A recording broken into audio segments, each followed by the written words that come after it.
St. Kitts and Nevis can effectively manage this new wave of the coronavirus, which appears dominated by the Omicron variant.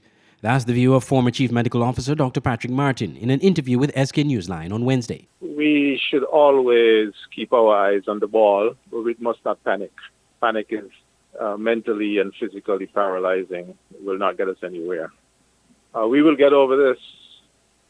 My projection is that it will peak sometime around January 15, plus or minus.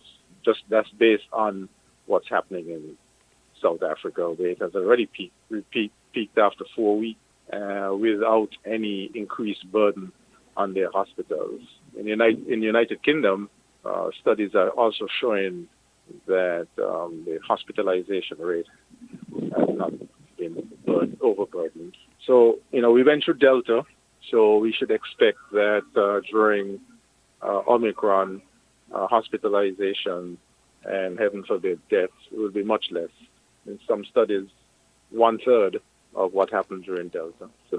So we should be cautiously optimistic.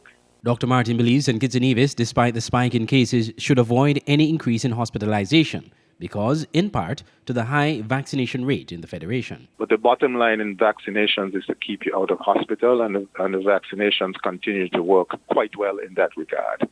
And that data is coming from all over the world. All over the world, vaccinations are keeping persons out of hospital. Not everybody, but most persons out of hospital. So where you have favorable rates of vaccination, like here in St. Kitts and Nevis, you will find a very low death rate.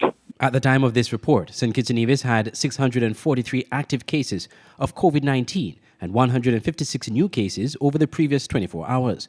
The Chief Medical Officer last week confirmed the presence of cases of the Omicron variant in St. Kitts and Nevis. Andre Huey, SKN Newsline.